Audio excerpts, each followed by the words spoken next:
Untuk mengungkap kasus mertua yang membunuh menantunya di Jawa Timur, hingga Kamis pagi polisi sudah memeriksa 2 orang saksi. Jumlah saksi bisa bertambah sesuai dengan kebutuhan materi pemeriksaan.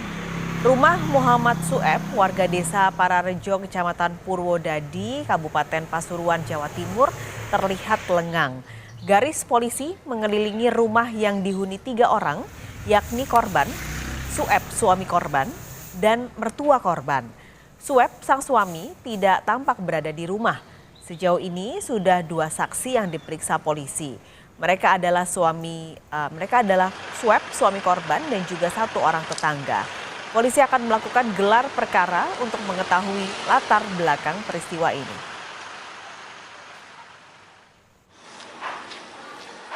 Sampai saat ini untuk saksi kita sudah lakukan pemeriksaan terhadap 2 orang.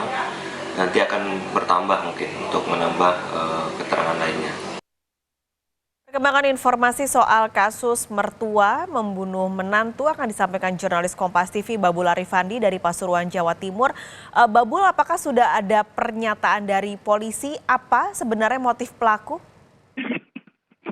Ya, Pak Kalis dan juga saudara, perlu kami informasikan dari Pasuruan, Jawa Timur terkait dengan peristiwa berdarah di mana seorang menantu yang tengah hamil muda dihabisi oleh mertuanya sendiri.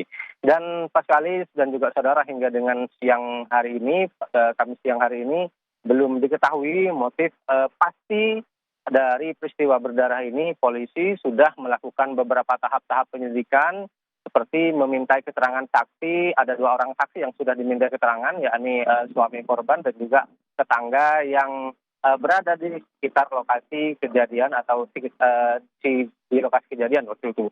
Kemudian selain itu polisi juga sudah mengamankan barang bukti seperti pisau, kemudian juga selimut yang juga menjadi kain penutup terhadap korban.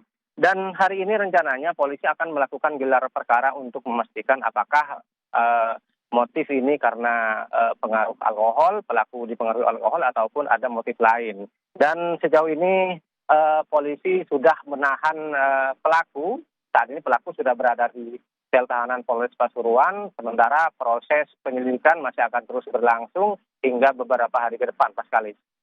Babul, bagaimana sebenarnya kondisi pelaku saat membunuh menantunya? Apakah tadi memang Anda sudah menyebutkan tidak diketahui soal ada kandungan alkohol atau tidak? Ini apakah nanti polisi juga akan menguji soal kandungan alkohol untuk mengetes apakah memang saat itu keadaannya sedang mabuk?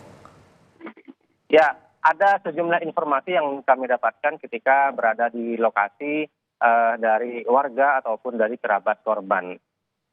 Informasi-informasi ini kemudian memunculkan dugaan terkait dengan penyebab pelaku menghabisi korban. Dugaan yang pertama adalah bahwa pelaku ini ingin melakukan ruda paksa pelecehan seksual kepada korban, namun korban menolak sehingga pelaku kemudian nekat menghabisi nyawa korban.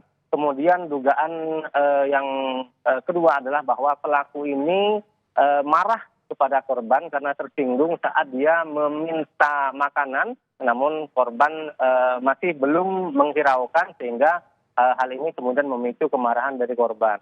Kemudian dugaan yang ketiga adalah bahwa korban saat melakukan aksinya ini dalam pengaruh minuman beralkohol. Namun dugaan ini cenderung tidak terlalu kuat sekali karena selama ini memang pelaku ini tidak dikenal sebagai seorang yang gemar meminum minuman keras.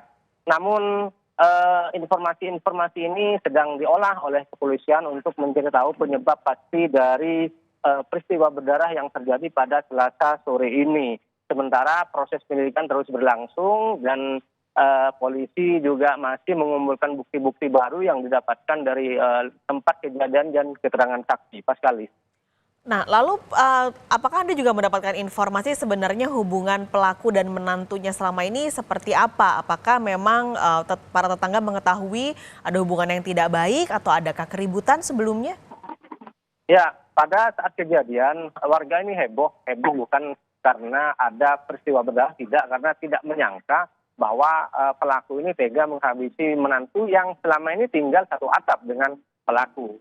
Dan selain itu, kehebohan yang terjadi di lokasi kejadian ini dipicu karena warga masih belum tidak percaya begitu Pak Sekali, karena selama ini mereka tidak mendengar baik keluarga ataupun tetangga-tetangga dekat dengan korban dan pelaku ini tidak pernah menyaksikan apalagi mendengar bahwa antara antara korban dan pelaku ini terjadi cekcok ataupun pertengkaran. Dan peristiwa ini sendiri baru diketahui pada sore hari ketika suami dari korban ini pulang. Dan memang selama peristiwa ini terjadi tidak ada saksi kunci selain pelaku Pak Sekali, sehingga tidak memudahkan, artinya membuat proses penyelidikan ini berlangsung lebih lama karena tidak ada saksi kunci. Saat kejadian juga tidak ada orang, tetangga ataupun pihak lain yang menyaksikan atau melihat secara langsung saat pelaku menganiaya korban hingga korban terbunuh Pak Sekali. Baik, terima kasih Babul Arifandi melaporkan langsung dari Pasuruan, Jawa Timur.